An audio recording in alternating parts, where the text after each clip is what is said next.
All right, so I went right down to 0 instead of the 5-second mark like I usually do. But anyways. All right, so I went right down to 0 instead of the 5-second mark like I usually do. But all right, now I just remembered I had to go and unmute myself, and I think Batgoat's trying to unmute himself right now.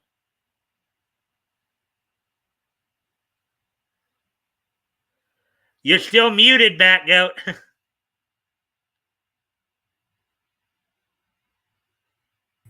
I do that a lot. I start talking when I'm muted. All right. But yeah, I did the same thing as you.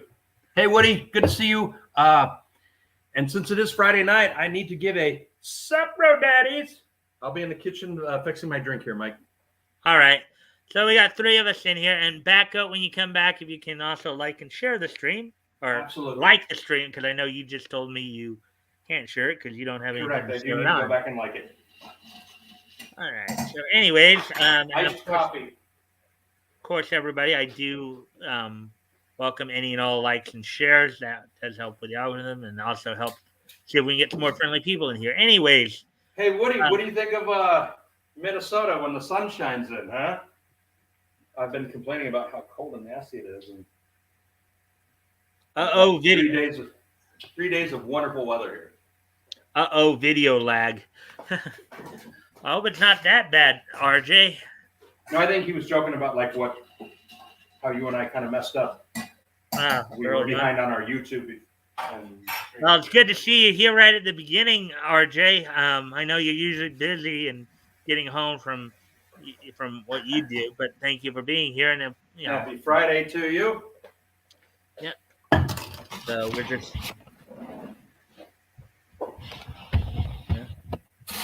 Yeah, it should be nice weather for at least a week. Well, yeah, here where I'm at in SoCal. You're right. It's going to snow next week. I already looked into it. No, it's not. I've already golfed 2 games. It's on. Oh. No, the video actually stopped and had a cycling avatar on the screen.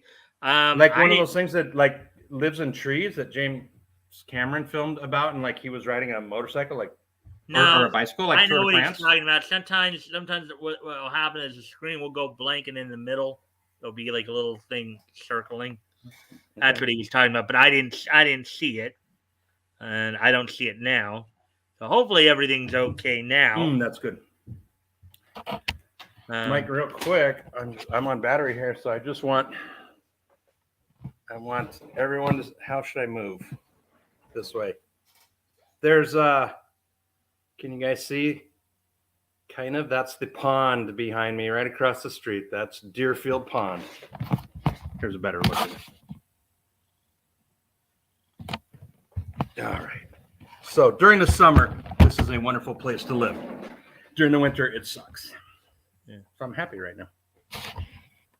So here we've made it all the way to 1939. Well, that is true. You heard correct. Back up before we do get started. Was there anything you wanted to say or anything like that? Yes. Tonight I am wearing Tug. Does everyone see this? I'm wearing Tug. It is Sexy Toast. Anyone who's a fan of Tug knows Sexy Toast. I am wearing Tug tonight. Yeah.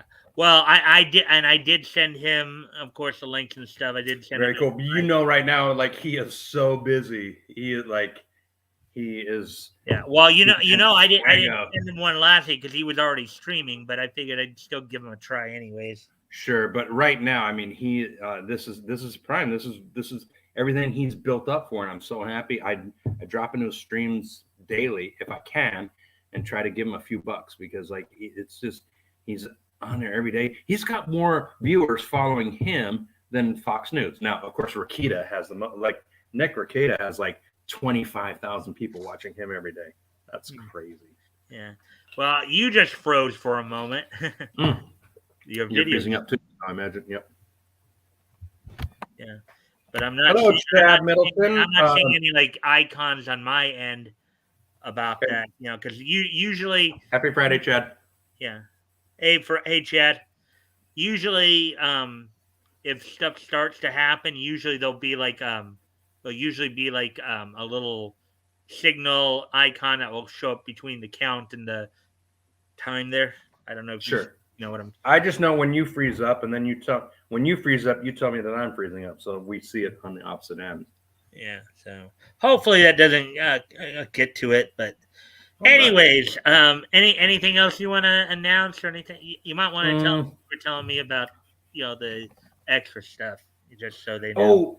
Oh, yeah. So I went golfing today, and I went to the bar, and I had a few beers after golfing, and I came home and I mellowed out, and I'm cool right now. But I don't have anything set up. I really don't, and I'm sorry. I apologize to everyone, but I've got my notebook, so I'll write stuff down. I keep track of the lulls for everyone, but other than that, I'm gonna be. Nothing like for Hangman or anything tonight. I don't have Hangman either. I'm really sorry. I don't even have the trophy. That's my apologies, and I owe everyone for next week. Yeah. So Woody's saying Elite and Emily each have tens of thousands watching them too. The trial is almost like watching Pirates of the Caribbean 6. That's funny, Okay. Woody. All right. Well, with all that being said, of course, so tonight, yes, as Woody alluded to, and as we talked about, I was just gonna go ahead. real quick, since just to cut you off, since we were talking about me, I was just gonna add in a little bit more to me. I told you this before we went on air, but my daughter and my grandson caught the latest COVID, but they're both fine now. They were sick on Tuesday, and everything's good now. My daughter's going back to work on Tuesday, and the grandson, Esley, you guys know him. You've seen his pictures. He's the best. He's fine now. He doesn't have a fever, and everything's great. And then, so I can't go see them this weekend, but I'm going to go see Mr. Stone, my other grandson. I'm going to see him on Sunday, and I have a little laptop. Not little. I bought a very nice laptop for my son and daughter-in-law because I expect them to be taking pictures for Grandpa, and so they need something to put it on. So that's what I will be doing. That's Grandpa's news. All right. And here's the Grandpa mug. Okay. Anything else before I continue on? No, I'll cut you off in about 3 or 4 minutes. Okay. Anyways, so yes. So now, as I said, we just finished up 1938 last week. We're going to start looking into 1939. Out of here, your family is doing good, but Batgoat, good vibes. I appreciate you saying that, Chad. Thank you. All right. So with that, anyways, so what we're gonna do, we're gonna first start up. We're gonna take a little peek at what we have to look forward to throughout 1939 in the realm of DC Comics. We're gonna do that first, and then we'll be reading our reading selections tonight will primarily be from Action Comics Volume 1, Number 9, which will be the concluding of 2 stories that we started a few weeks ago when we last touched upon DC Comics. The first story will be Wanted Superman, which will be a kind of a continuation of the story where Superman raised, R-A-Z-E-D. R-A-Z-E-D, raised. R-A-Z-E-D, raised, as in meaning to tear down, okay. A set of tenements in order to get the government to raise, R-A-I-S-E, as new housing. Bring up, make new ones? Okay. Right. So, so that, and then also the conclusion of the Tex Thompson story, Dr. Kitchung's Ape Army, in which a common trope back in those days was the idea of transferring human brains into the body of apes. So with that, then we get going, and time permitting, we may even hit another story or two if time permits. So, anyways, let's go ahead and get started here by looking at what we have to look forward to from DC Comics in 1939 here. All right, so I'll read this off as all right. So 1939 saw the debut of Batman in Detective Comics number 27, one of the most popular characters in American fiction. He would get his own title the next year. And as such, as Superman also started in 1938, he would get his own title here in 39, around the same time, maybe a month or so after Batman made his debut. Superman would get his. Freezing up a little bit. I'm freezing up a little bit. The picture was. How am I now? Good. Keep going. All right. Anyways, all right. This year, two new publishers entered the market. All American Publications, a joint venture between MC Gaines and Harry Donenfeld, and tangentially related to DC Comics Incorporated. Now, we talked about Harry Donenfeld before. Harry Donenfeld was the financier who essentially took over, when DC was initially having its financial issues. He kind of ended up forcing Major Nicholson out. So All American Publications would be the company that would give us All American Comics, which would eventually be the home to the Golden Age versions of Green Lantern, Atom, also Dr. Midnight, Johnny Thunder. Actually, no, Johnny Thunder was. I'm sorry, Johnny Thunder was actually in Flash Comics. No, but basically Green Lantern, Golden Age version, Green Lantern, Atom, Doctor Midnight. We also got Hop Harrigan. We'll talk about more when we get there. Basically, All American Comics would start up in March. So just to give you guys a little heads up there. And the independent Fox feature syndicates formed by former National Allied accountant. National Allied was one of the other names that DC used early on. Victor A. Fox. Fox feature syndicates would eventually be the they started out as the original home to the Golden Age Blue Beetle, Dan Garrett. Now, many of you know, Ted. Many of you either know Ted Cord or the current Blue Beetle, Jaime Reyes. But in the Golden Age, it was Dan Garrett. So he started out as a property of Fox feature syndicates. So let's see, what else shall we look? Mike, if I get distracted, I do have to keep in touch with my. I told you I'm getting. I got to set up the my tutoring, my lessons, my golf. Oh, lessons your golf lessons? Yeah, you mentioned. Yeah, we're working on a time right now. All right. Well, anyway, so let me then continue with a little bit more of the summary here. Let's see. Those are the creators who were born in 1939. But these are some of the titles that debuted in 1939, including All American Comics, which I talked about. Blue Beetle. Now, the Blue Beetle Volume 1 right there. Blue Beetle Volume 1, as I said, was a property of Fox Feature Syndicate. Feature Comics Volume 1. Now, Feature Comics is basically, okay, so right now we're reading when we're doing our quality comics coverage and we're reading over like the Clock and Black X. That right now is in Feature Funnies. But after issue 20 of that line, starting with issue 21, it changed its name to Feature Comics. So that's where that's coming from. Movie Comics, which will be coming up in March. Mutt and Jeff. Mystery Men Comics, which is a Fox Feature Syndicate Fox Feature Syndicate title. That is actually the anthology home for the Blue Beetle. New York World's Fair Comics, Volume 1. That basically the New York World's Fair Comics was a comic that was produced by DC for the New York World's Fair of 1939 and 1940. It was the Mike, first. I'm going to mute myself, but I'm just going to walk outside and see if I can catch.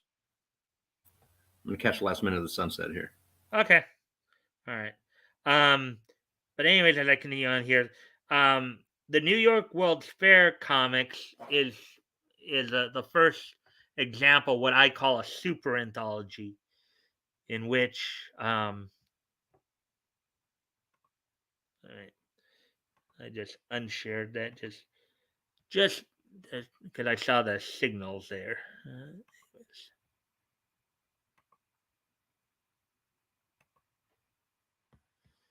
All right. So, anyways.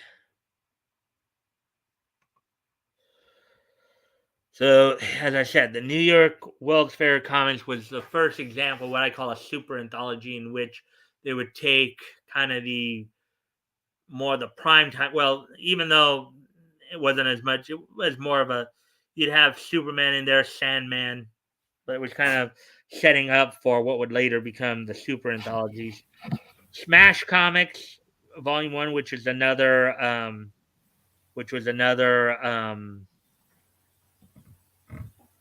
Smash Comics Volume 1 was another quality comics title. I believe eventually that's where Black X will land.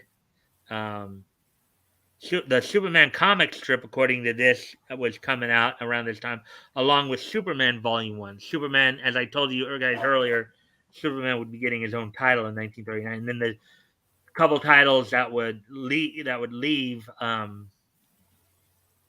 the scene would be Feature Funnies, which would become Feature Comics, and Movie Comics was basically a comic book in which they basically did comic adaptations of popular movies back then.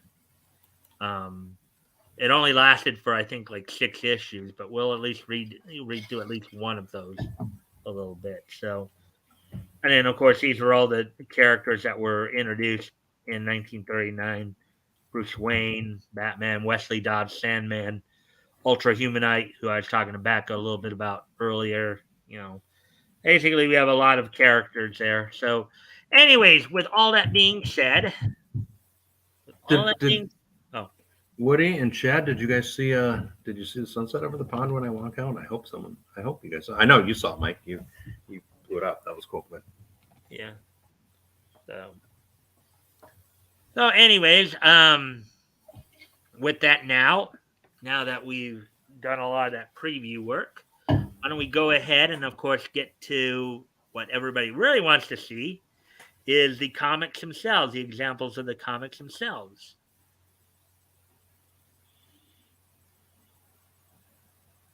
All right, so I'll probably be muting and shutting everything down and turning on the lights in a minute. All right. Yes. Yeah, so. All right, so here we go. Let's see about this Action Comics.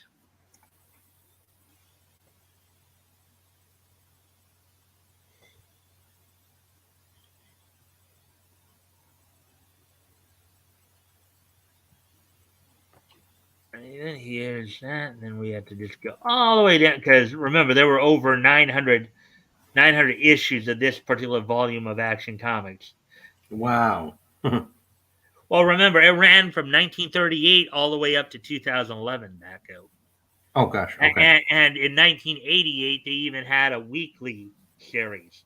These were mostly monthly, but there's a portion of time in 1988 they were going weekly. It was even retitled Action Comics Weekly. That is a lot of print. Mm-hmm. All right, so we said we're going to look at Action Comics Volume 1, issue number 9 right now here. Here's the cover. Let's double check it here. Yeah, because we do have it at 2. So, yeah, and of course it's a little fuzzy here. Yeah, but you know what? Okay, stop. Look at that. All I see is "Take on Me" by Aha, the video. Take on me. Oh, you mean with the art and the way they did it here?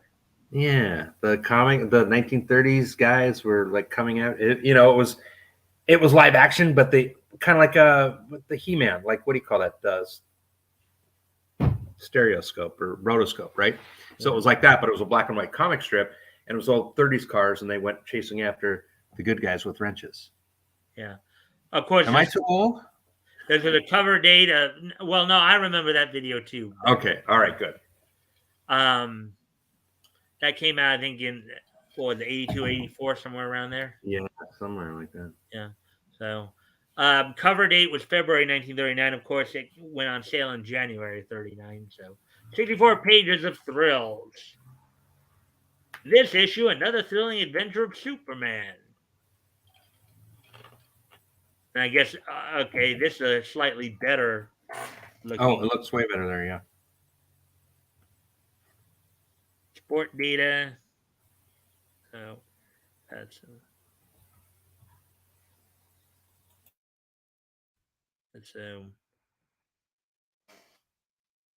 Christy Mathewson never pitched a game for the Giants on Sunday. Okay. And you have to remember, even in the early 20th century, the early 1900s, there were still parts of the country that still had blue laws too. You know what a blue law? You know what the blue laws were, Batgoat? I live in Minnesota, Mike. We couldn't buy regular booze on Sunday until about 5 years ago. I know what blue laws are. Yeah. Let's see. Well, I should say 5 years ago. I think it was like Jesse Ventura. So probably like 18 years ago. No. Yeah. He did change the laws. And then like we couldn't buy off sale on Sundays until about 6 or 7 years ago. Yeah. When Ty Cobb retired from baseball, he held or had tied 90 major league records. Oh, that was pretty impressive. Of course, this is Vin Sullivan, the editor here. All right, so here's a Superman story right here. Jerry Siegel and Joe Shuster. So, I mean, this isn't even that long. He's gone from throwing a card and now it's a tank. So they didn't take them very long to realize, yeah, we got something here. Mm-hmm.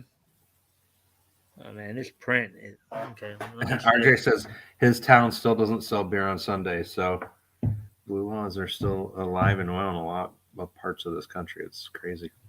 All right. I just kind of zoomed it in a little bit more to try to see if I can get these get them be able to read it, because the scan here is not that great apparently. A little hazy, yeah. All right. Lifting tremendous weights, jumping stupendous heights and distances, running faster than a bullet,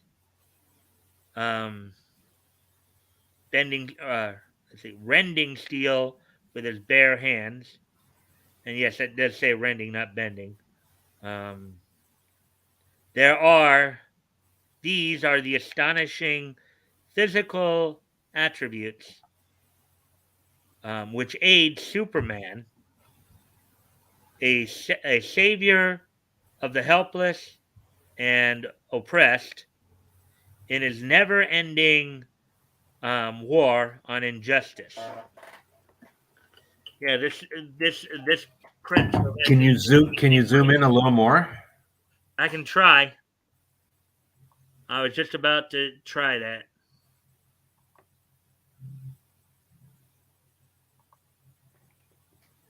That's better. Well, it's even affecting, because I have one of the visual conditions I have. Sometimes will cause my, if I strain to look at something, my eye will kind of go nuts. So Okay. it's better. It's a little better now. I think I got it all the way up to 500 magnification, I think. Hey, Cross Comics, good to see you. Happy Friday. Hey, Rick. Office of Well, Mike, I got to tell you, I told you I had a few beers this afternoon, and you know how my near vision is crap. And these are my good glasses, and I can't see a lot, so I'm not going to be a lot of help on this one. I'm sorry. Yeah, no problem. I understand. But I'll try to turn the lights on here, so I'm going to mute. All right. Office of the Chief of Police. Gentlemen of the press, I have summoned you here to witness an announcement of unusual importance. Stall the build-up, Chief, and let's have the info. You're not you're not you're not you're not addressing a late you're not addressing a ladies luncheon, Chief. I'll come to the point at once. As you know, a man possessed of super strength named Superman was has torn down our slum area, crushing crushing causing modern apartments to replace um, crowded tenements. Good for him. What the world needs is a couple more guys like him. So the so in this case, they're for Superman. The media is for Superman back in those days. But how do you, knowing what we know today with how media is right now, what do you think the response would likely be? Oh, they would quote the poets Run DMC, who would say tenement buildings and skyscrapers all polluted and awfully invaded with troubled hearts and weakened mind, living their life and hoping to find the golden key to prosperity, living there. Okay, I was going to sing a Run DMC song. I'm sorry. All right. Anyways, regardless of his motives and our personal approval of them, the fact remains that he has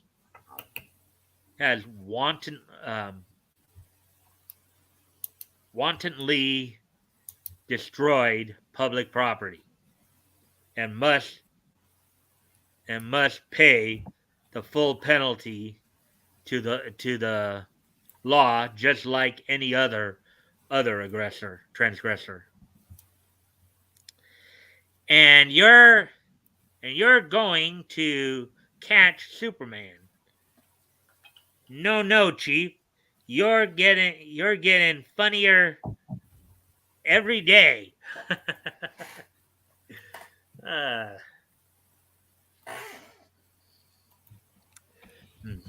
We've made every effort to apprehend Superman and failed.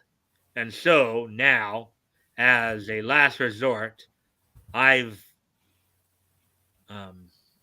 imported Detective Captain Riley. Ever hear of him, boys? Ever hear of him? I should say so. Why the Chicago Dick who wow, this is an unusual announcement. Now, to remind everybody, Batgoat, would you like to remind everybody what the word dick is here in this particular case, in this context? Yes, it's a private detective. So or a private investigator, basically, saying you're going to hire someone, it's not a cop. Right. Not to be confused with the swear word we use today. Or a phallus, correct. It is not that. Yes. I think we basically said the same. I said the swear word we use today. You said a phallus. Basically it's one and the same meaning there. Boys, here he is in person. Detective Captain Riley, the cop with the 100% record, the off of the law. All right. Oh, the officer of the law who always gets his man. His man. The fellow who is going to to place Superman behind the bars. Grandpa needs more Advil. Yes, sir, boys. That's me, 100% Riley. Is it true, Riley, that in all your years as a sleuth, you never failed to, to, to get your man? Gentlemen, in my entire career, I have been assigned to track down 800 men, and today all 800 of those men are in prison. Incredible, isn't it, boys? You can write this down. Superman is as good as in the clink right now. And Batgoat, what does the word clink mean here? That'd be jail. He's referring to. He's in the clink. We're gonna get him thrown in jail by framing him, obviously. I've got a picture to share it real quick. If you see that, remember I was singing a song about tenement buildings and skyscrapers. Mm-hmm. Right there. There we go. Oh, was that the Run DMC song? Run DMC. That's right, from the very first album. You're Blind. All right.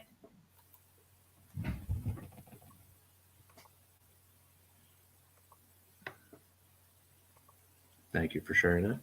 No problem. All right, so let's continue on.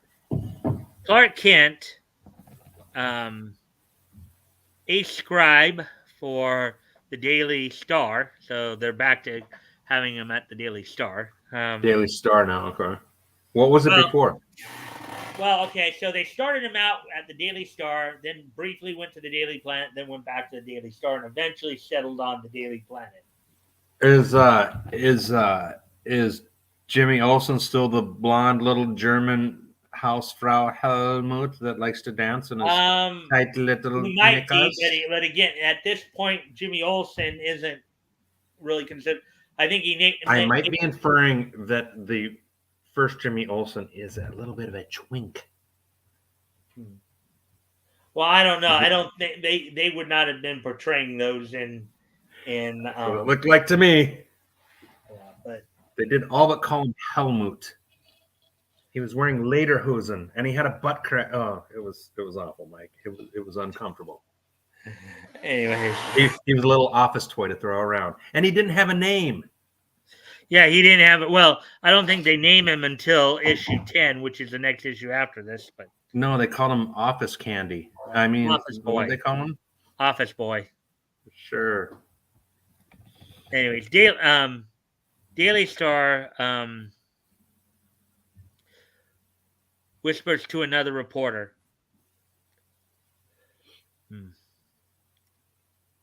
Of all the conceited windbags, shh.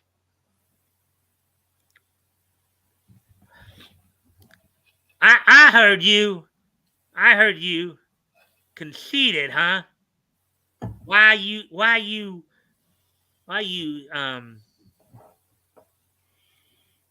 measly little insect? I ought to. Don't hit me.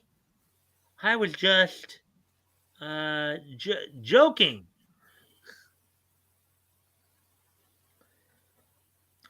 Lay off, Kent. He didn't mean anything.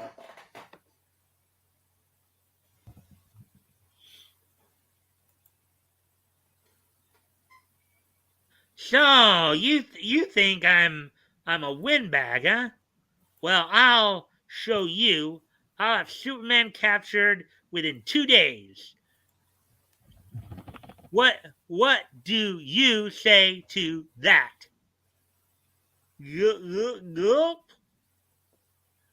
Goop. Later, at the newspaper office,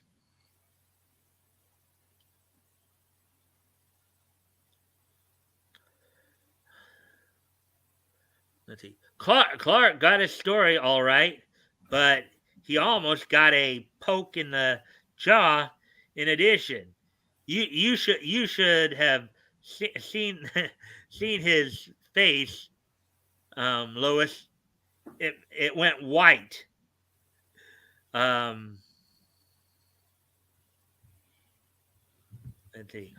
I was ahead, or I was afraid Clark would faint. Hey, Robert Roberts. The Good to see coward. you. Happy Friday. Hey, Robert. Yeah, well, I'm gonna have to. I'm gonna. I guess we are having some signal issues tonight because I just saw the icon for the signal again. Okay. It didn't look like you were freezing from what I saw. Yeah.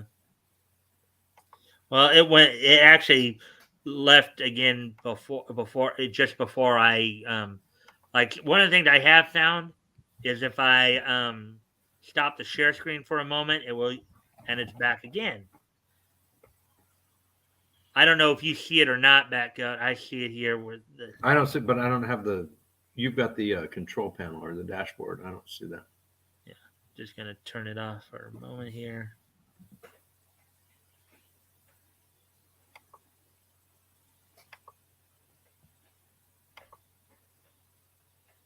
All right, so let's try this again then.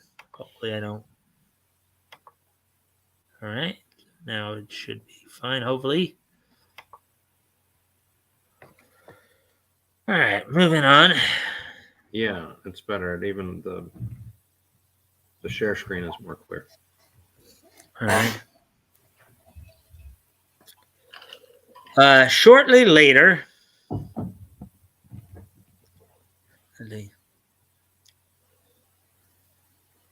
don't forget, Lois. You promised me I could take you to a movie tonight. Clark Kent, I despise you. What? But, but, you've been so friendly lately. Was beginning to hope.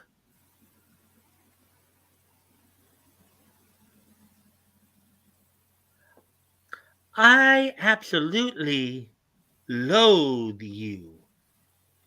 You contemptuous weakling.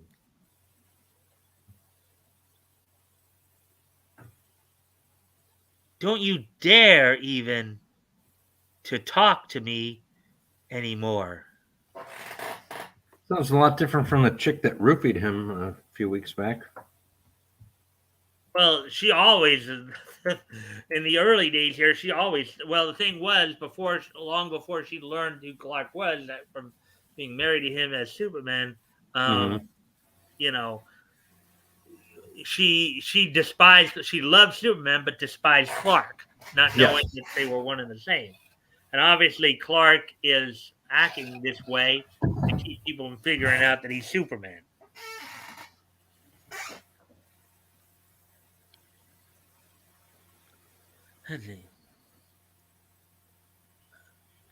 You don't fool me. You don't fool me. It's someone else. Tell me, Lois. Who is the person whom you love? Tell me.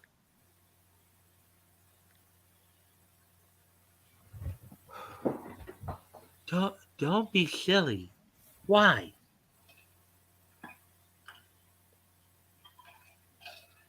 Let's see. Don't us? Don't us? I've watched you. I've watched you when you've thought you were alone. A tender, a tender for a tender faraway look um creeps into your eyes. You're thinking of him.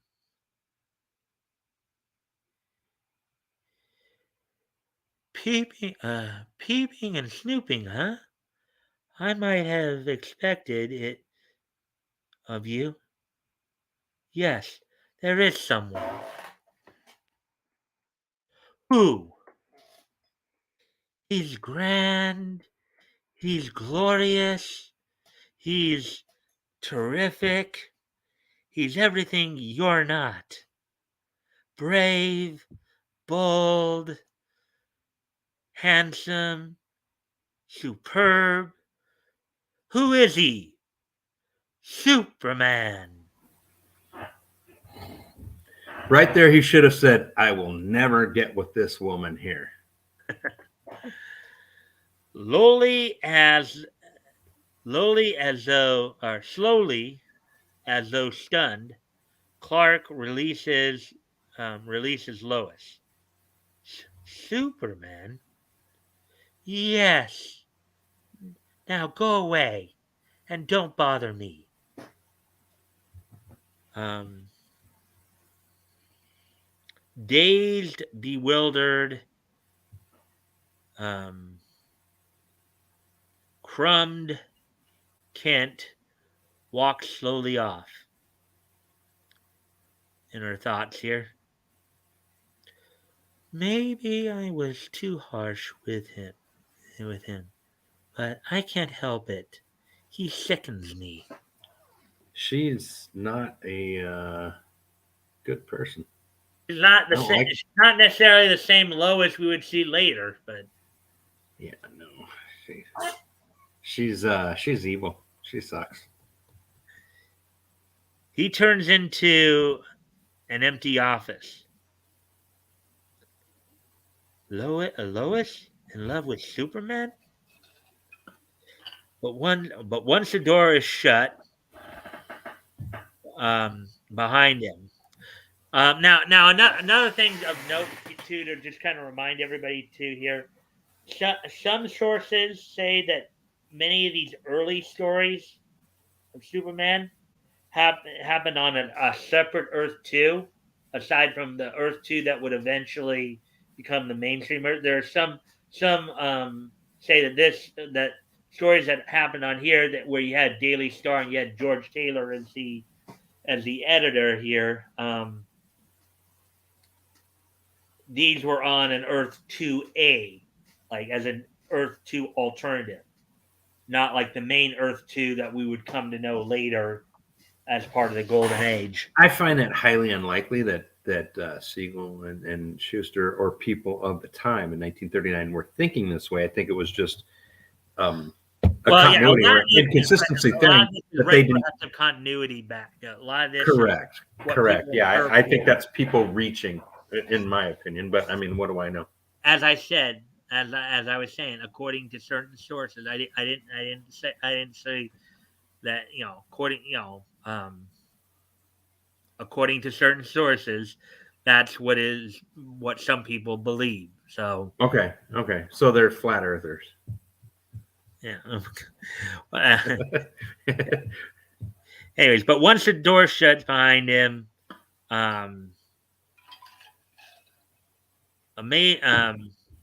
amazing things occur.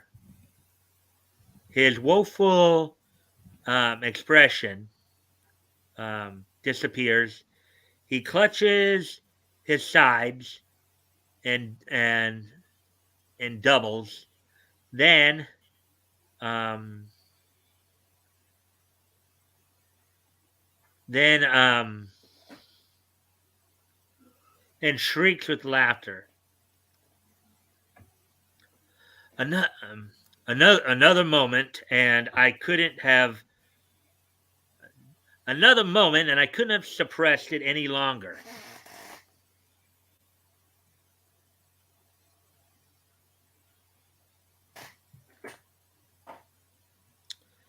Police headquarters. Let's see.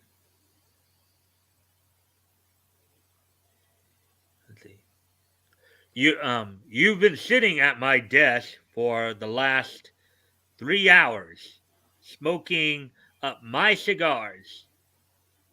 When are you going to do something about capturing Superman?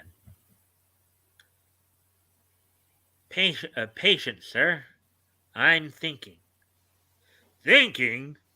Is that what you believe we had you transferred to this city for? I've been doing some thinking myself. If you don't if you don't give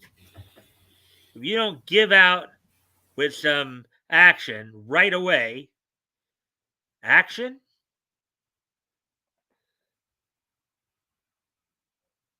Action, is it? Action, that's it? Action? Have I your permission? Have I your permission to handle this case my own way, Chief?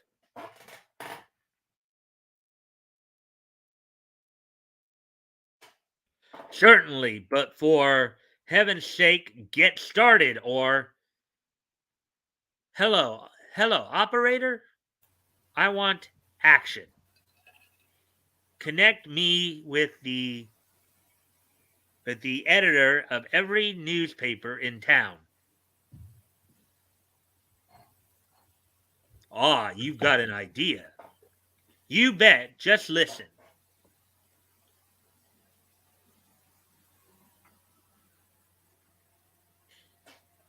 Hello, editor of the Daily Star, police headquarters. Calling. Get this. A $5,000 reward will be awarded to the person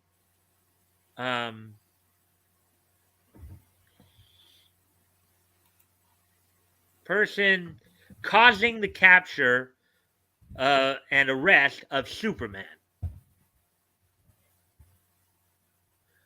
Why you are crazy, you crazy? Why are you crazy? Now take it easy, Chief. Now take it easy, Chief. You said I could handle this case my own way. Didn't you? Well, that's the way I always start off. I see that a large reward is offered for a desperado's capture. Then I collect it myself.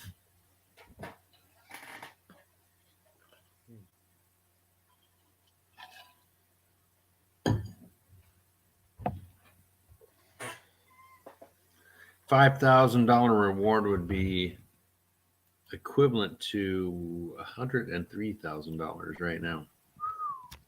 That would be quite a. That's heavy bread. Yeah. Lois receives a shock when she sees the afternoon headlines. No. No. How awful. Mortimer Snoop, an amateur detective, also cites the headlines. 5,000, a tidy sum. What I couldn't do with 5,000.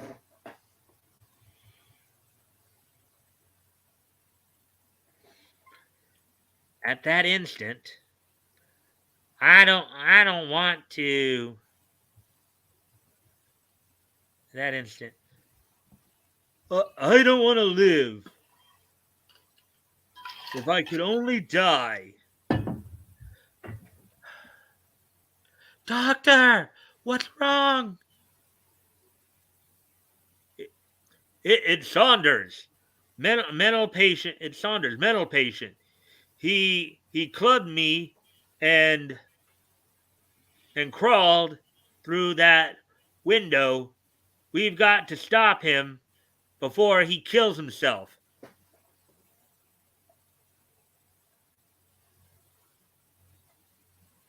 Calling car K7. The interesting thing about K7, Batgoat, do you remember the significance of car K7? No. K7? Well, we are in the world of Siegel and Schuster. Do you remember who operates car K7? Oh, would that be Dick Tracy? No. Sandy Keene and Larry Trent from Radio Squad. Radio Squad. Okay. The feature in More Fun Comics, that cop feature in Yeah. More Fun Comics. Yep. Okay. Yeah. Proceed to City Hospital. Patient attempting suicide. Holy mackerel. Did you hear that?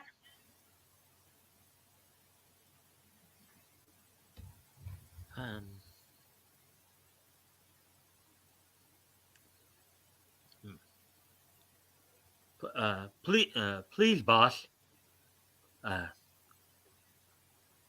Please, boss. Can I cover it? Go to it, Kent.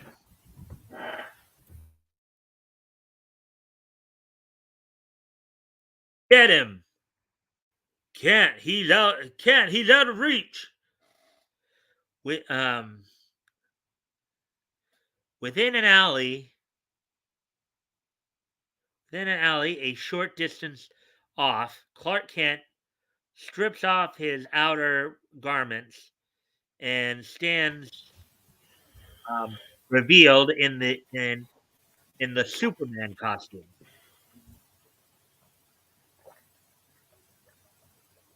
Not a second to waste. Oh my goodness! As Superman leaps upward out of the view, he does not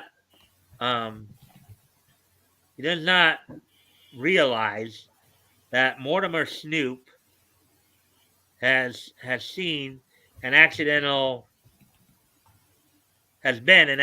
witness to the transformation. He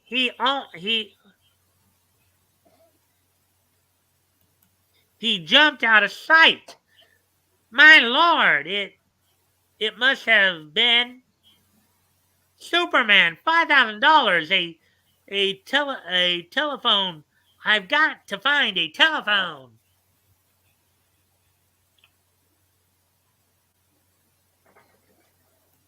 Hello.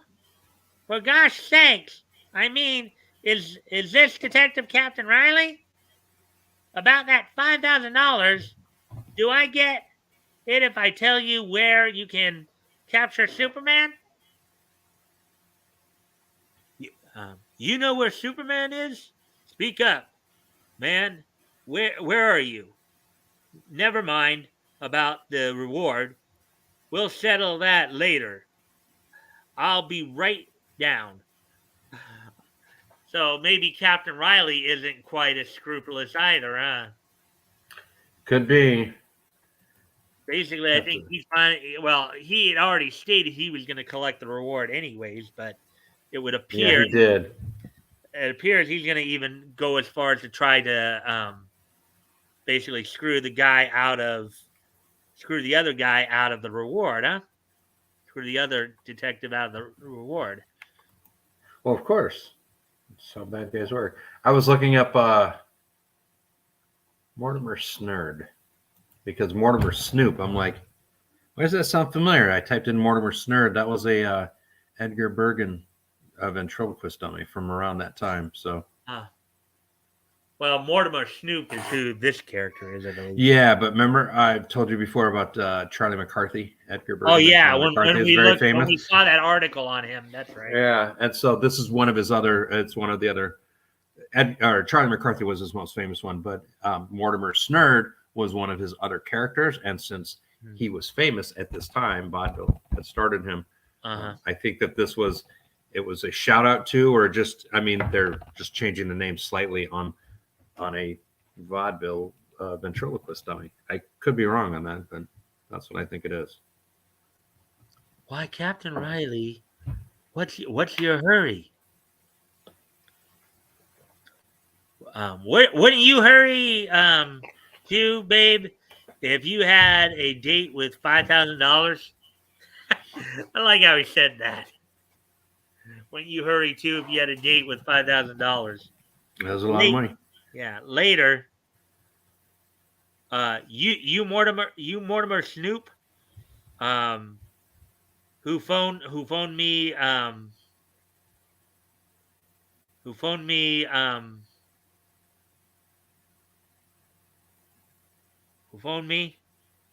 Quick, what do you know? What do you know?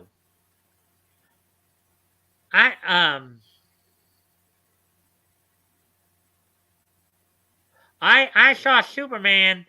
I saw Superman remove some clothes over there and jump off into the sky. I presume it was Superman. Now about the reward.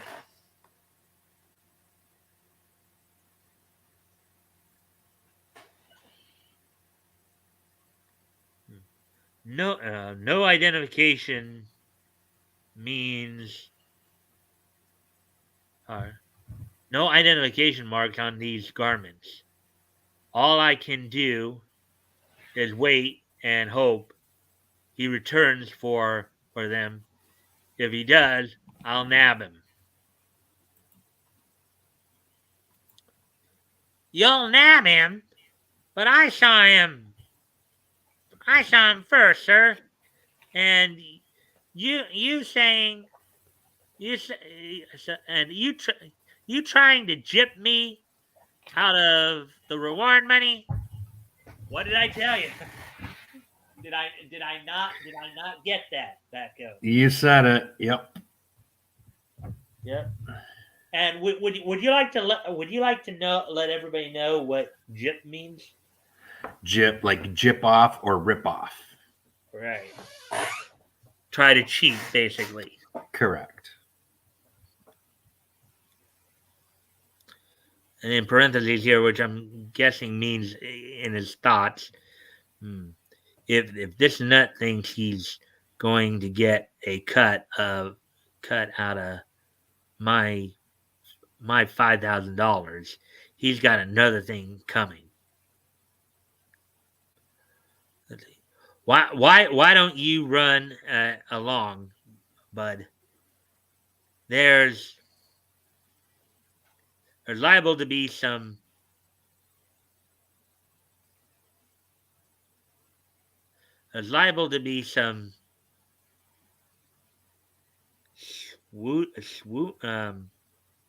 shooting. Oh, shooting.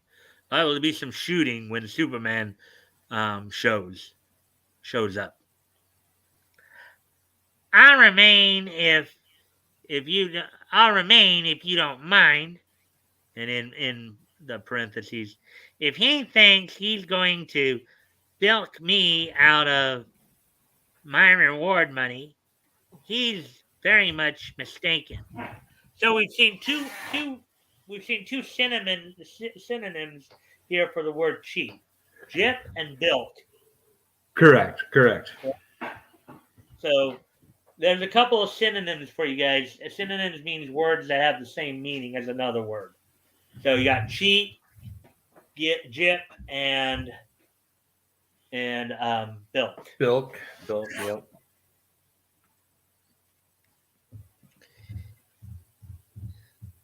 And so, with the vision of Superman and $5,000 in almost in their grasp, the two begin an impatient wait.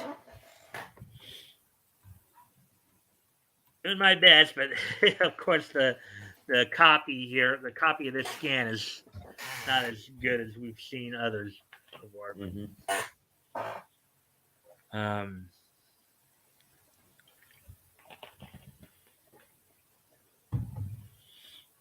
Let's see.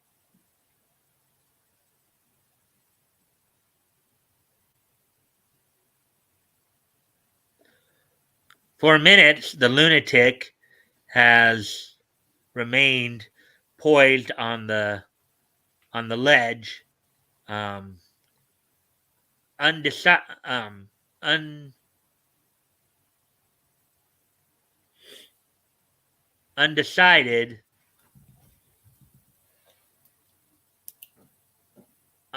as to whether he should jump or not. It's so far to the street.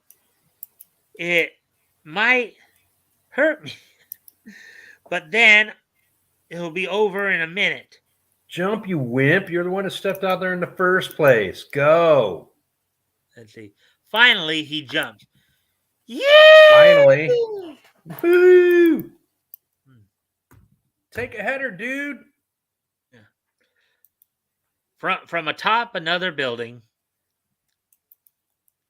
he leapt.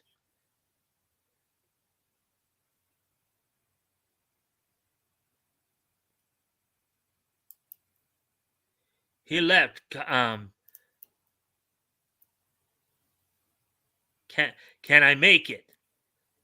Superman launches himself out and downward in a frantic effort to save the demented man's life.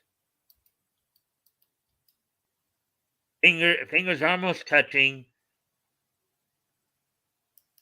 Prevent pavement near. Got him.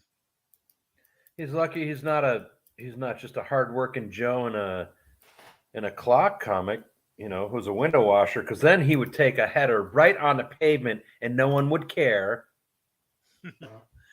Yeah. Next instant, as Superman strikes the sidewalk, it explodes. Hail of stony fragments. A hail of stony fragments, but the maniac is saved.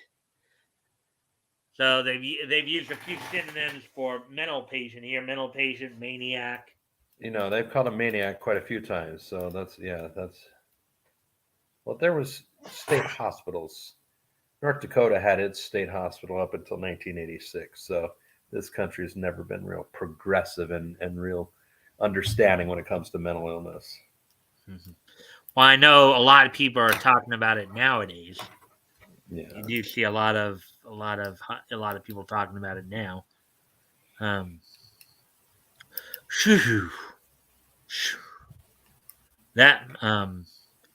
was a matter of seconds. You get what I'm saying? Now they call him a maniac, like it's almost like he's a sociopath or he's anti-societal, and antisocial, yeah. The antisocial one is he's depressed to the point where he wants to kill himself, and that's not his fault. Yeah. As attendants rush from the hospital,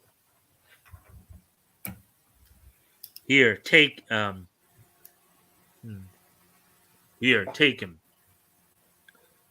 But who? What?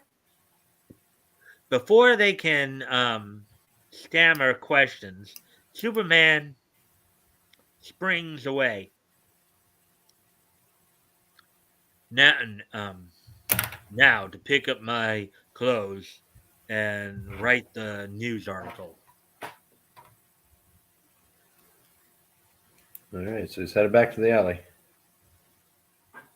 What's keeping the guy? Anyways, maybe he won't show up. I wish this lug would scream, would scram. Quite possible. If only I can get rid of him, I'd. Yeah. Wait, I got a better idea for this. What's keeping this guy? What's keeping this guy anyway? Maybe he won't show up. I wish this guy. I wish this lug would scram. Quite possible. If only I could get rid of him, I'd have the reward all to myself.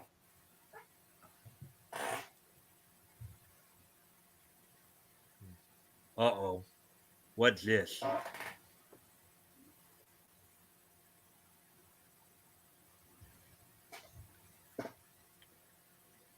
Looks like my big mouth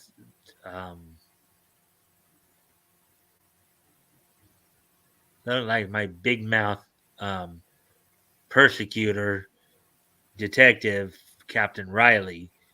I'll keep a sharp lookout.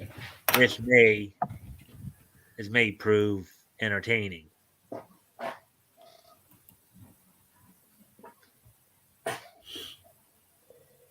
If I pretend to leave, maybe he'll do the same.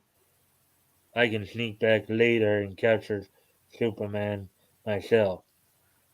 Well, I'm giving up this false alarm chase. I'd advise you to do the same. Goodbye. He's going. Good. I'll pretend to do the same and sneak back later. I believe you are right. Goodbye, Detective Captain.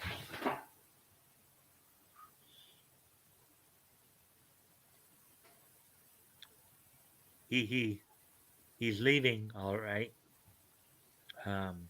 Soon the coast will be clear. Boy, have I got brains. No sign of Riley.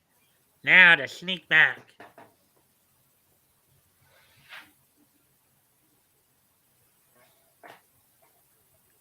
One minute later, the two meet again, face to face, on the same spot. You! I dropped something when I left. Thought I'd stroll back and look for it. You're lying, you sneaking little pipsqueak. You wanted to cop the reward, dough, for yourself. Don't get violent. Look. What? The clothes. They're gone. He returned and got them while we were gone. You scheming rat. It was entirely your fault. You were partly to blame yourself.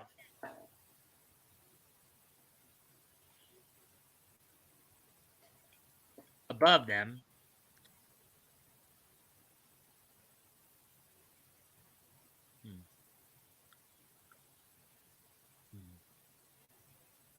I'm afraid the detective captain is burning up. let's see. Eluding the pursuing Riley, Snoop darts into an alley and triumphantly removes a slip of paper from his jacket.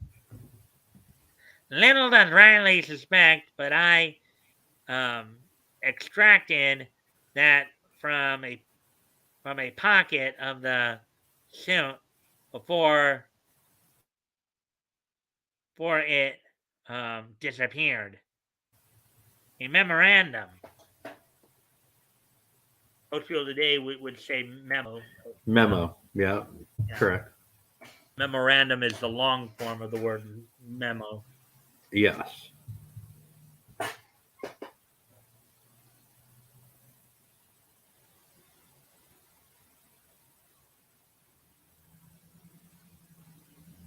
So I can't read all that's in cursive writing. So It says But there- he obviously has must remember to attend the dinner reception tonight.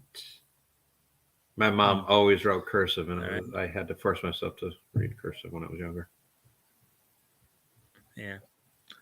So Superman will be at this party, huh? Well, so shall I. $5,000. You're practically on my bank book right now. Yeah, but he's not going to be there as Superman. And he doesn't really know for certain what Superman looks like aside from him in costume. Right, Matthew? Yeah. That Because the evening, whole glasses thing Snoop, throws them off. It's 1938. Or 1939. They can't figure out the pair of glasses. well, technically, the story is still kind of happening in 38 because it's still kind of a continuation of the previous story. Yeah. For the setting of the story is still, according to the chronology, would still be in 38. Same with the next one. Hey, Sakura. Happy Friday. Good to see you. Hey, Sakura. Don't know if you're just dropping in, but glad you're here. Just saying hi, guys. All right. Hopefully, you'll check out the thing and enjoy a bit of the content here. I'll be right back. All right.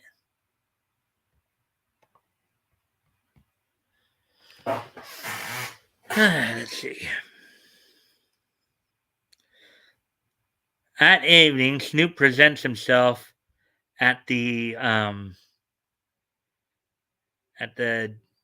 Duncan home, but receives an unexpected rebuff. When I tell you, it's important I enter. Sorry, sir. No one can enter without an invitation. I can't huff the opportunity.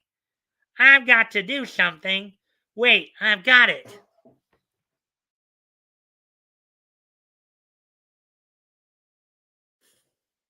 Hello, Daily Star? May I speak to the society editor? Lois, working overtime, answers the phone.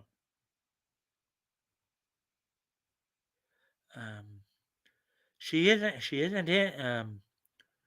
She isn't in. Can I take the message?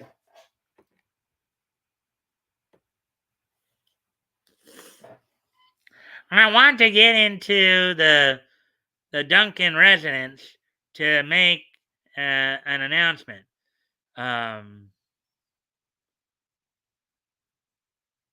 Make an important capture.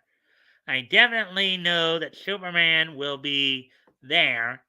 If you can get me into the party, I'll see that your paper gets the story first. My name is Mortimer Snoop.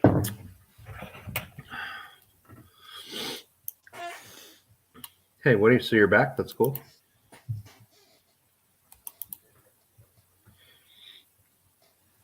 I must get to the party first and warn Superman. I believe I can help. You meet me in front of the Duncan residence. So we got a little bit more subterfuge here. With Lois involved, Yeah, no kidding, right? at least she's not drugging people. Later, here she is. She'll tell you to let me in.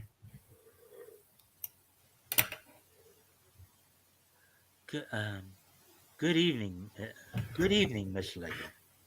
Shall I admit, this person persists, who persists, he knows you?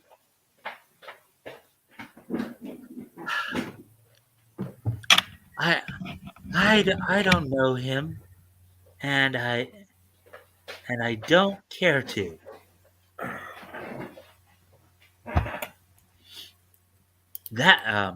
That means you exit now. Get going before I call the police. I've been double crossed. She wants the reward money for herself. Nope, nope, that's not really the case. As a last resort, Snoop phones Riley. Riley, this is Snoop. Listen, I practically got Superman in the palm of my hands. Hurry here at once. Let's see.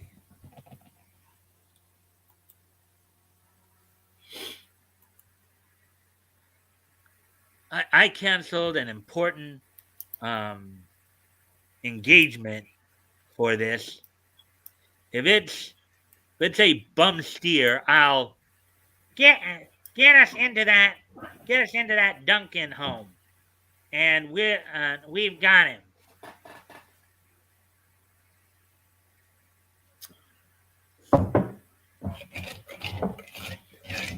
That moment at the party, Clark, it's you. Oh, I've never been happier to see anyone in all my life.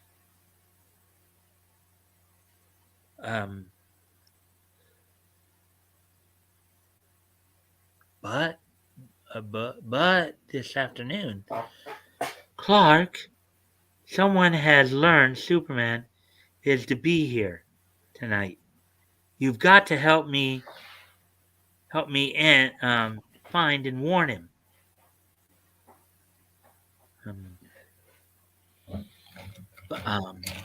But how will I recognize him? And besides, why should I help you after all you said today? Now he's kind of getting back at her a little bit there. A little bit. What he doesn't know is that she is warning Superman right then and there. Yeah. So, sorry, but I'm not to admit. You'll be really sorry if you try to stop us. Police headquarters. Phooey to you. There are fully 24 men here. How in heck are we to know which is Superman? It's possible he may again be wearing ordinary clothing over his uniform. If such is the case, all we need to do is search everybody, and we'll have our man.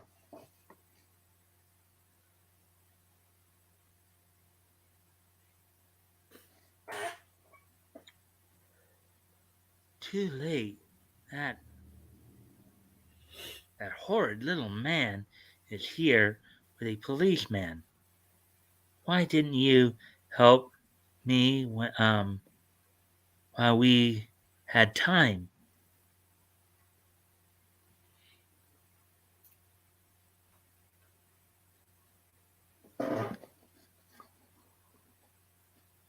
I hope they don't search everyone.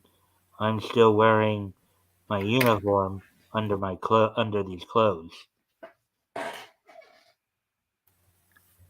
I'm Detective Captain Riley from headquarters. All the men line up against the wall to be searched. This this is one time Superman won't get away from me. From us, you mean? Uh Batgoat, do you see an issue here? Well, the little dude isn't a cop. Well, that's one issue. But what's the one overriding issue here? We've talked about it more. It happened more in quality comics with the clock, but what's one of the big issues here? Oh, as far as keeping the identity secret? No. Basically, what they're trying to do here, wouldn't that constitute an unlawful and unconstitutional search? Oh, yes, of course it would. Well, that's where I was going right there. Anyway, Sorry, yeah, I didn't follow that, but yes, absolutely. Yeah, I'm gonna go off camera for a quick moment because I've got to I'm gonna turn on my light here real quick. Okay. I'm hoping we can at least get through Tex Thompson, but we're already at hour 22. I'm gonna try anyways. Okay. Yeah, this one's been hard. Yeah, well, go ahead and turn off the lights. All right, I'll be right back. Okay. The guy in the checkered coat sounds just like Shorty. He does, Mike. You're right on that. They might be distant cousins. Although this Mortimer Snoop guy is a bit taller. But he wants to look at all the men's drawers. Well, that's the number one problem is you can't have a police officer say, all right, everyone, all right, all dudes line up against the wall, drop them. You can't do that. It's not legal, is it? I don't think it is. I could be wrong on that.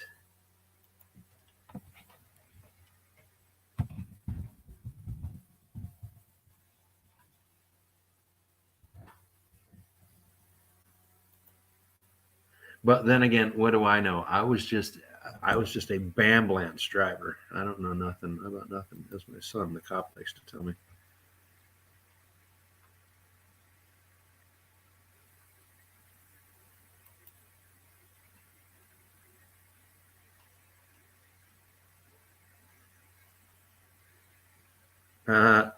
Why did the man name his dogs Rolex and Timex? Because they were watchdogs.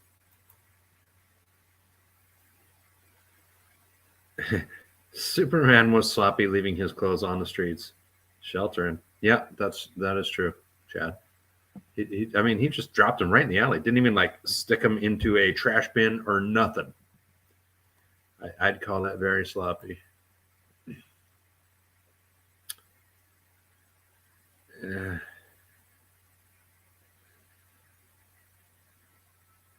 Boy, some of these are really bad. I don't even want to read them. Why do cows wear bells? Because their horns don't work.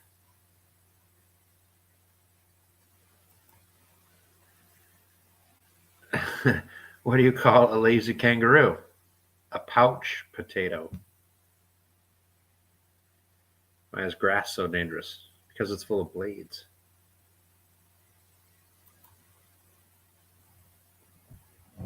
Watchdogs, I know, that's funny. I do like that one.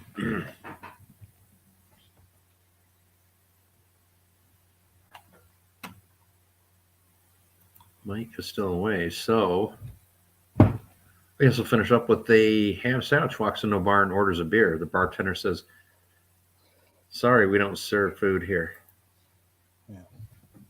Yeah, Chad was just saying Superman was sloppy leaving his clothes on the streets. Right? That's funny. Yeah, well, remember, eventually they did get to the point where he'd be changing his garb in On a phone booth. in a phone booth. Yeah. Yeah. Apparently that wasn't big in the 30s. So. Apparently. The ham sandwich joke was good. You don't serve food here. Let's see. Well. So it's 100% Riley. Still on the trail of a big bad villain. Do you, by any chance, also suspect me of being Superman?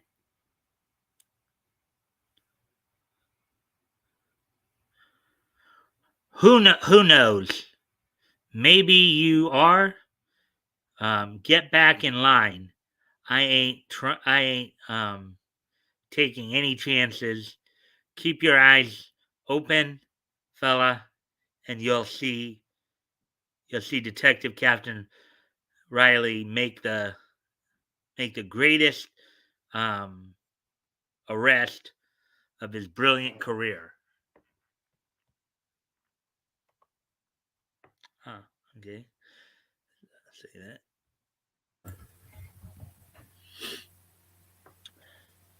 The search begins. Careful, Captain, I'm ticklish. Shut your yap. Oh, Riley.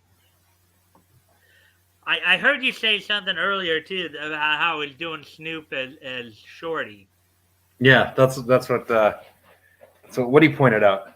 He said Snoop sounds like Shorty. He does. Kind of bear a bit of a similar look and all Yeah. that. After a hard day of golfing and drinking, when trying to stay awake, start with the raspberry lemonade and then just go right to the grape soda. What do you want? About the reward. I'll get it, won't I? Clark holds his breath. Hey, Action. Good to see you. Soon it will be his turn to be searched. And then discovery of his true identity is inevitable. These dudes like searching dudes. Not for nothing. I'm just saying.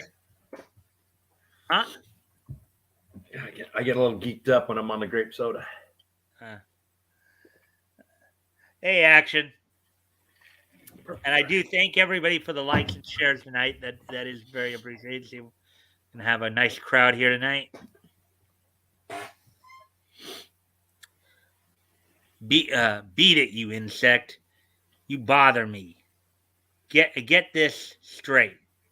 That reward, dough, goes to me alone. Every penny of it. This guy's not a very nice guy, is he? No. Oh, they're both criminal jerks. Well, they're corrupt jerks. I wouldn't say criminal. They're more like corrupt. Well, I guess you could say, considering they're doing an unlawful, unconstitutional search, I guess you could call him. No, he's a bad cop. He's a criminal. That's, yeah. You're next, Palsy.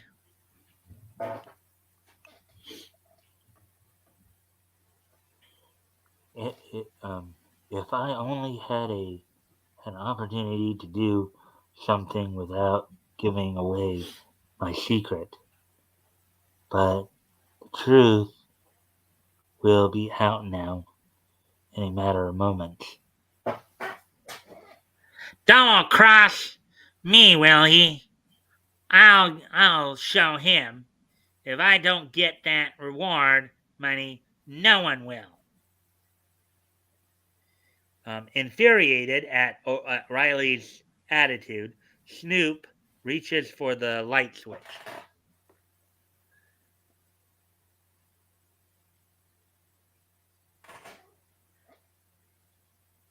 Lights are the lights. Who did that? Who did that? Who dissed that? Who did that? Turn them on, quick! Whoever did this will get a poke in. Oh my gosh!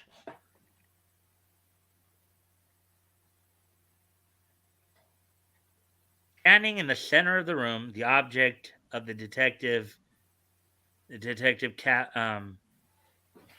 captain's search.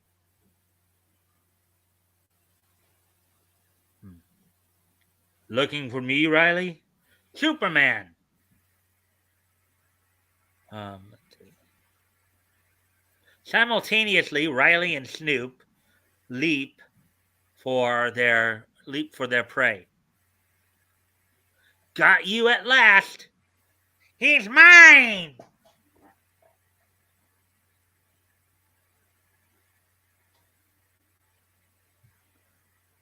Both clash against Superman. The same instant, Skulls meet super tough skin, stunning them into unconscious. Now imagine that for a moment. Imagine trying to dive at Superman. You might as well be trying to dive at a brick wall. Straight into a brick wall. It's not a good idea. It's like Goldberg trying to spear a brick wall there. Right? Yeah, just right into La La Land. Good night. Oh, boy.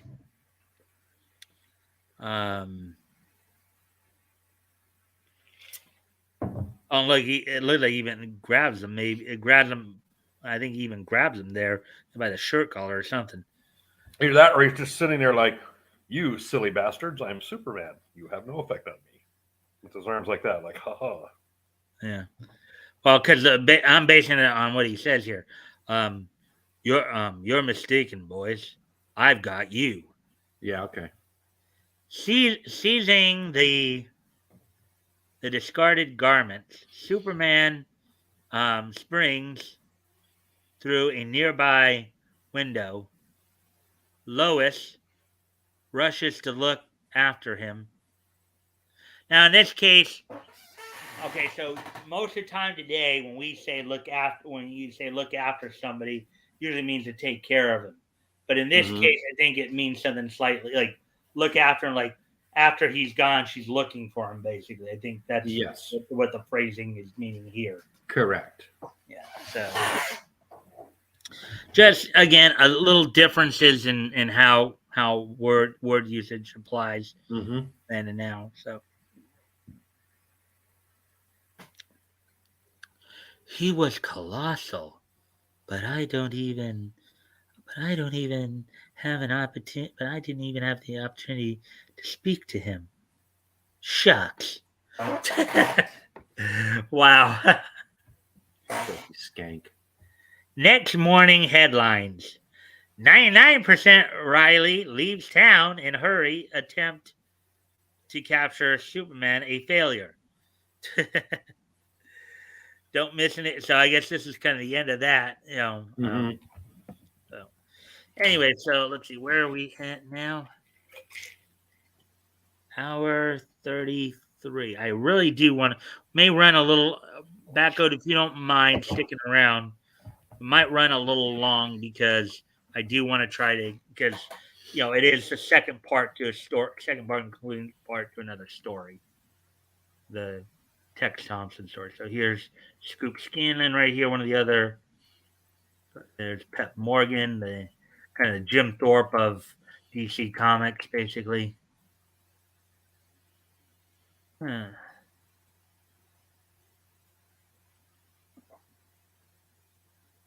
Riddle.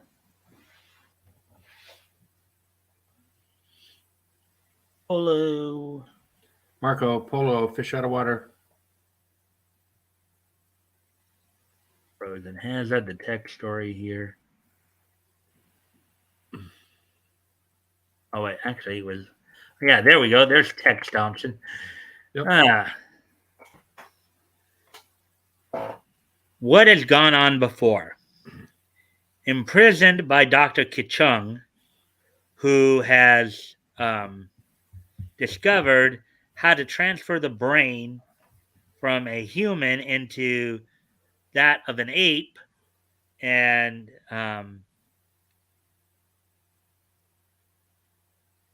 have the beast human um, and have the beast human 10,000 and make the beast human. Tex Thompson and Bob Daly attempt to rescue pretty Alicia Stockton, who is the doctor's next intended victim.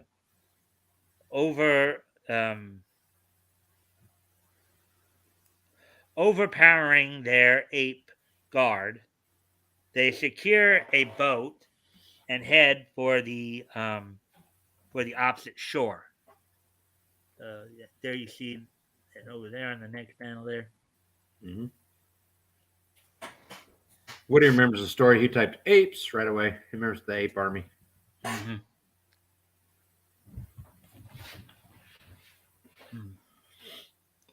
Foolish youth, leaving one fate to accept one that is worse. Meanwhile, on the other side, Tex, Bob, and Alicia just start examining their surroundings.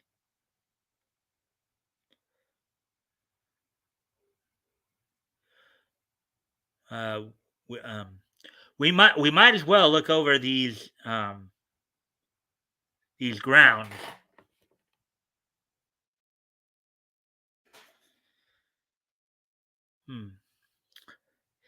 This is well trodden. This is a well trodden path. Let's take it and see where it leads us. Suddenly, Tex halts in its tracks. Quiet. Look over there. Well, at least this portion of the scan seems a little better. Hey, back up. Did he just? Oh yeah, he's away from the. Well, at least this scan's a little better. 3 great apes are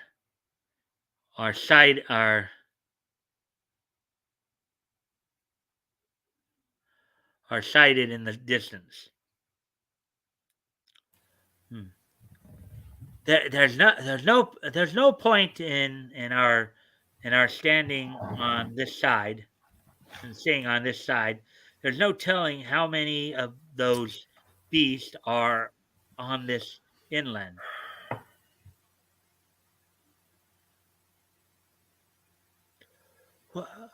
What do you suggest we do? Agro, you may notice that the print's a little better here. It is, yes. The color's better and definitely can see the words. Yeah. We better head back to where we came from.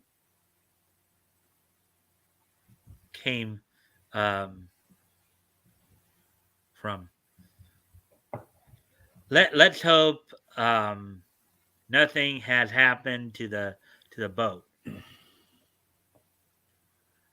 Let's see. I don't like water, but I dislike these apes more. So if the worst comes to the worst, I'll swim.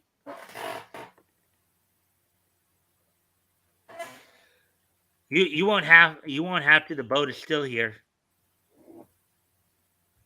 Back in the boat again, they head for the main shore.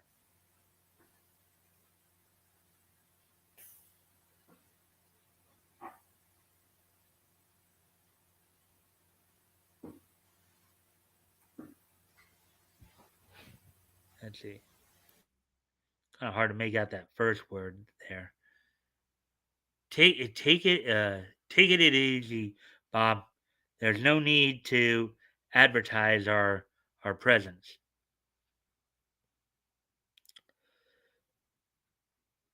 presence.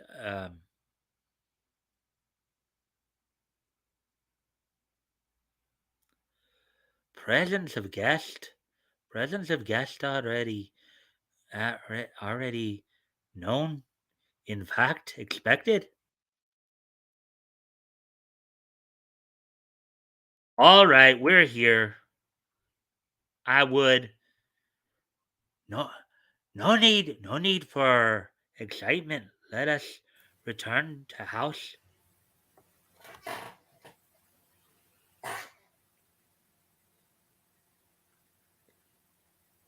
It it is with regret that I must place you under lock and key. Separately, of course.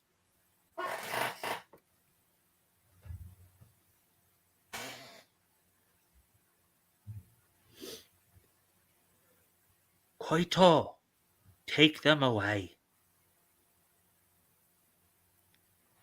Don't worry, Miss Stockton. Nothing will happen to you. We'll get to you somehow. I'm sure of it.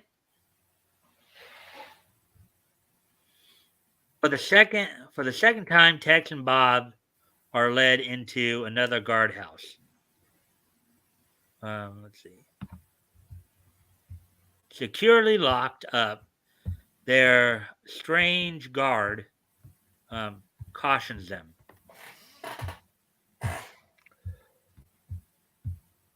Attempt at escape would be unwise. Safety is more certain here.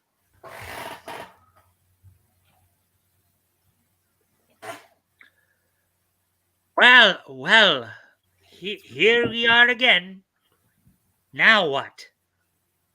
We've got to think of some way out of this place. And in the meantime, and in the meantime, Dr. Kid Chung, let's see, prepares his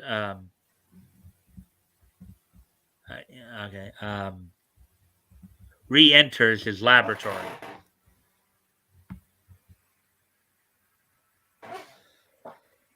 Soon, Koito, soon you may have a mate. Everything is ready now. Let us prepare this room. Yes, master. It will be done at once.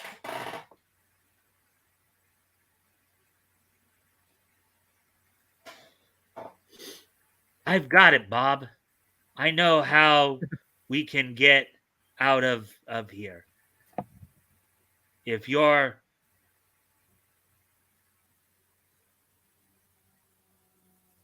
if you're willing to take a chance. What were you just chuckling at, Batgoat? Woody said something funny in chat. Milwaukee, time to pop a can of Milwaukee's Beast. I call it Milwaukee's Worst. Yeah, you know, I'm with you, but how can you get out of this place? Looks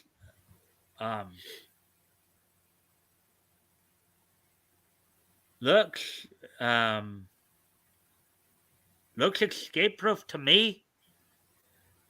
We can't break out. We can't break our way out, but we can burn our way out. Burn our way out? How? We've no matches.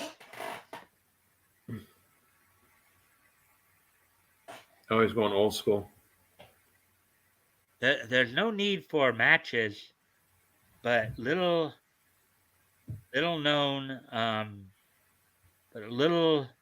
known edge of wood craft comes in handy. He's getting all Neanderthal up in that Murph. And it was causing fire by creating friction between two pieces of wood. Yep. Right? Yep. After a short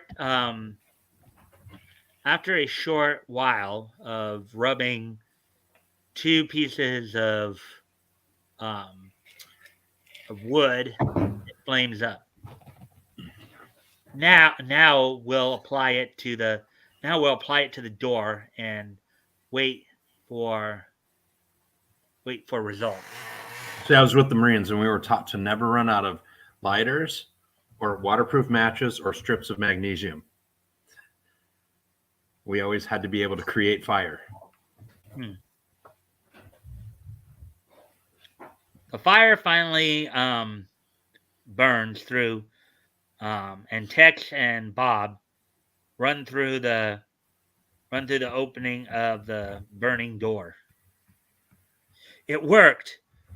We're free again, Bob.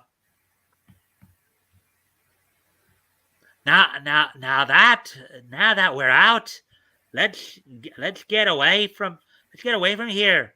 I've had enough of mad doctors and apes. No, not yet. We've got to rescue Miss Stockton before we can think of getting away.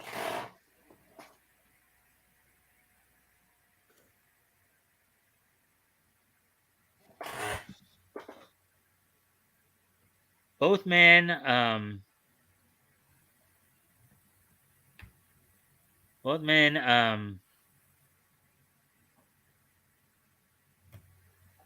cantoral hit. Both men cautiously head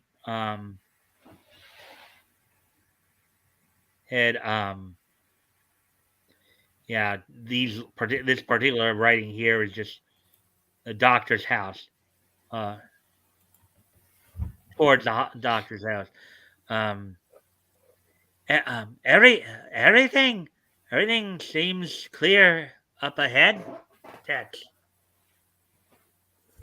This part right here on the far left there is just, it's because it's against a darker background that's making it It's hard. all blurred to me again, Mike. I'm tired. I've been up a long time, and my eyes are bad, especially when it comes to reading stuff up close. So I can't see much of this. Yeah. We've got to get into that house without those apes seeing us, Bob.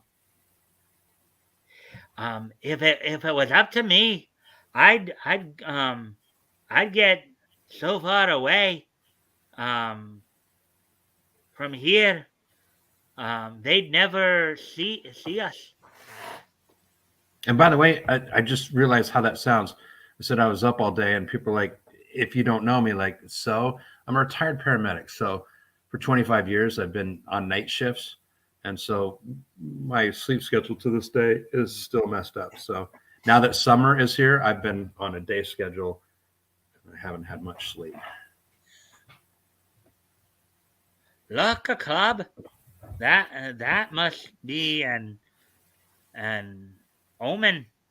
I'm going to take it along just in case. Leave it, Bob. There'll be no chance for you to use it. Try to be as quiet as you can, Bob, and keep a sharp lookout until I can get up there. I don't know why I'm doing this. I know I'm going to regret it. Yeah, Woody, I agree. He said, I don't see how you're reading this at all. So he's like me. It's hard to focus in on this. Well, I'm just barreling through as best I can. I know you can, but I think your near vision is better than mine and Woody's. Yeah, but if you notice, I'm like right up to the screen. That's true. And I can only get so close where then my glasses stop working. I'm like, well, I can't read it. Tex soon follows Bob through the open window. This is luck, not a soul in sight. I know to get. I know to get. Now to get to the laboratory. If it's all the same to you, let's hurry. Let's hurry for the laboratory. To let's wait for the laboratory to come to us. Despite his objections, Bob follows Tex, and together they locate the doctor's workroom. There it is. It seems Doctor seems D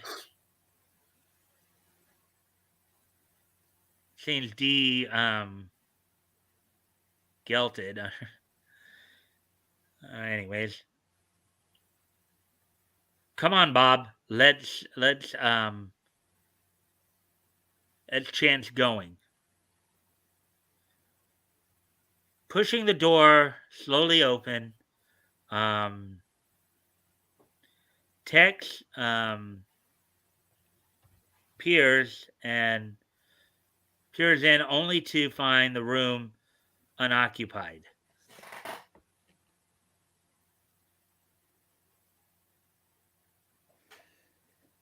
Let's see.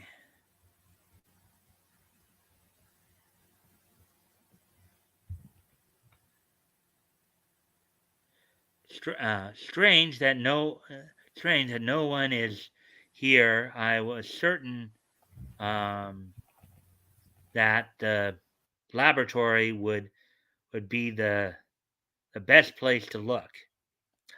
After all, the trouble we had getting here. I don't know if I'm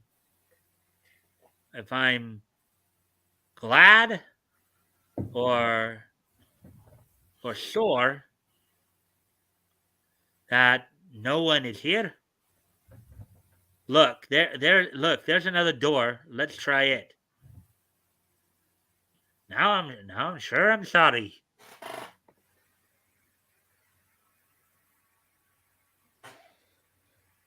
They near the door, unaware that Dr. Kichung is watching them.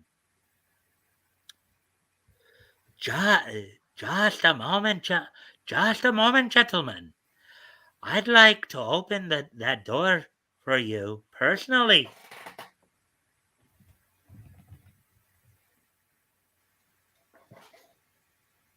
Approaching them, Dr. Kichung opens the door. Let's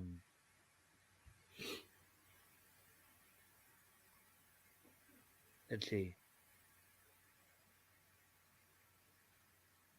Demeaning the girl.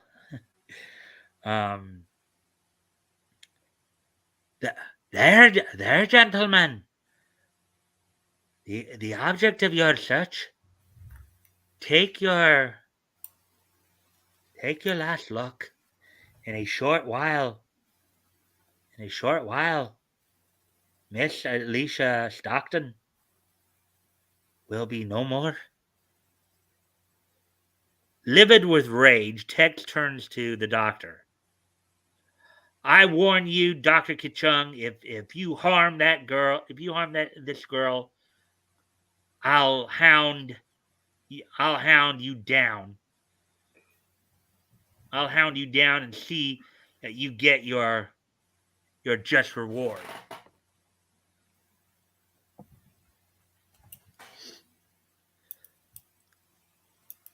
I admire your optimism, but in a let's see, in a short time, I'm afraid you'll be in no position to hound anybody. You seem to have the upper hand now, but a sudden commotion in the distance interrupts them. Thump, thump. In the surrounding woods, a How strange many more sight. pages is this going? Let's see. 'Cause 1, you haven't got to 2, niche history yet, and 3, 4. it's 5 to 10. Yeah, it's like 4 more pages. Well, I said we might be running a little long here, but Yeah, I know. we are at an hour 55. I really it's did almost want 10. to try to. I really did want to try to I finish this know, story. I know. I just me personally, I'm not following it. I didn't know the story coming into it, so I'm having a tough time following All this right. right now. Well, let me ask the chat. Do you guys want me to try to finish reading the story, or should we start to wrap up? I think you should go to niche and then pick this up another time. That's me personally. Let's see if Woody or anyone else chimes in. Well, that's why I put it out.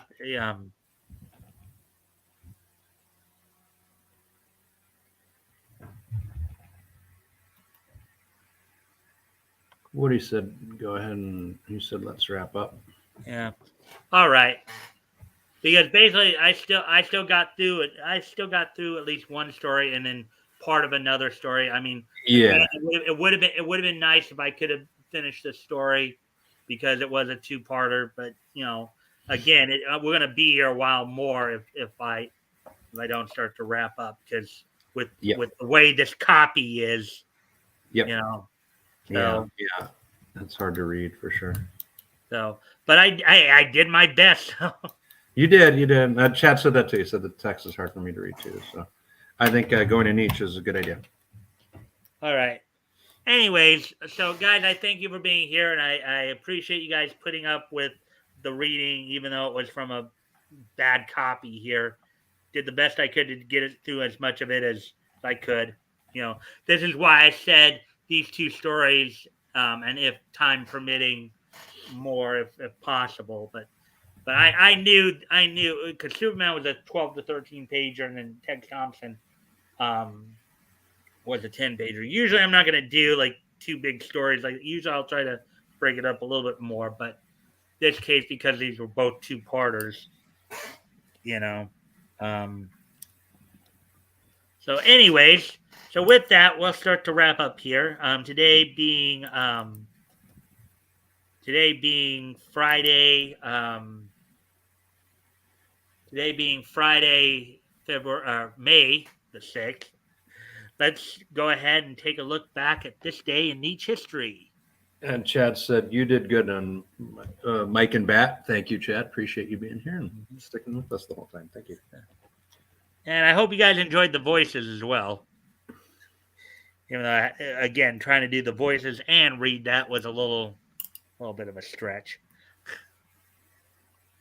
All right, so here we go. So today being, as I said, Friday, May the 6th, 2022. Let's take a look back at this day in niche history. History! Crank it up. All right, so the first stop we're going to make here, and head back 75 years ago, as on this date, 75 years ago today, on this day, 75 years ago today, the 40th issue of Real Life Comics from Standard went on sale on this day, 75 years ago today. It sold for 10 cents and was at 48 pages. So on this date, 75 years ago today, the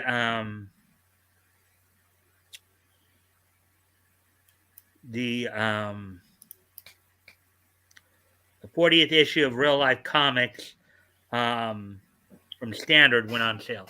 Now you can even tell, even mentally, I'm out of it a bit, having to try to read all that. Took a lot of mental energy for me to read through that bad copy. Yeah, that is true. Anyways, moving on to plus with our usual commentary and all that, added to the time too. All right, moving on to the next piece of niche history here. On this date, 20 years ago today, the WWE held it Monday Night Raw. I think this was the first Monday Night Raw as the WWE. As just prior to this, WWF had dropped. World Wrestling Federation at the time had dropped its appeal for international marketing of the usage of the WWF initials. Yeah. So this was the versus the what World Wildlife Foundation, was it? right. Yeah. So the main event of this Raw saw Bradshaw, Ric Flair, and Stone Cold Steve Austin versus the NWO members Scott Hall, Big Show, and X-Pac, ending in a no contest. Some other matches on the show included William Regal defeating Spike Dudley for the WWE European Championship, and Jazz retaining the WWE Women's Championship in a no disqualification match. That happened on this date 20 years ago today. This particular Raw happened from Hartford Civic Center in Hartford, Connecticut. All right, moving ahead to the next piece. Pat said Jericho saves Raw, so I think he's a wrestling fan as well. I'm not. I just try to glom onto. I know you guys all are, so I just try to soak up what I can. Yeah, and what he pointed out at the time, and that was a big part of the change too. You know, they got the F out. They got the F out. I get it. Yeah. All right, so the next piece in each history, we move ahead to 2007. On this date in 2007, Shrek the Third from DreamWorks Animation premiered on this date in 2007. The movie Shrek the Third, which was a 2007 computer animated comedy film. I believe it was, of course, a sequel. You know, one of the sequels to the Shrek, part of the Shrek franchise. Yes, sir. Premiered on this date in 2007. Mm-hmm. So, and I'm sure you know this because you probably took your kids to see it, right? No. Actually, your kids would have been a little bit older by then, right? You wouldn't have been. Shrek 1 would have been something I would have been playing on VHS for my daughter when she was little. Yeah. Right? That's, yeah. That's and really the last piece in each history for tonight we will look at.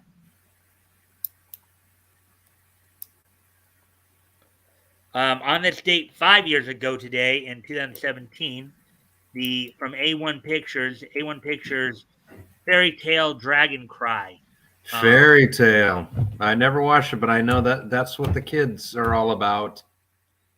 Yeah, Fairy Tale Dragon Cry premiered in Japan on this date 5 years ago today, 2017. So there we go. You know, the kids with their Rubik's cubes and their pagers.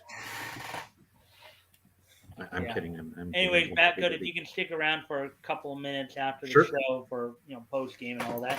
I thank everybody for being here tonight. I hope everybody did, in fact, enjoy the stream, enjoy looking back to comics history. I'm sorry I wasn't able to get through both stories. It's a little tough to read, but we got through it. And I do hope you enjoyed what we were able to get through. So next week, of course, we'll be moving on to Centaur Comics, January 1936. We'll be looking at through some of those. Primarily, probably looking at Funny Picture Stories, Volume 1, Number 20, and Funny Pages, Number 25. So with that, guys, I thank you all for being here.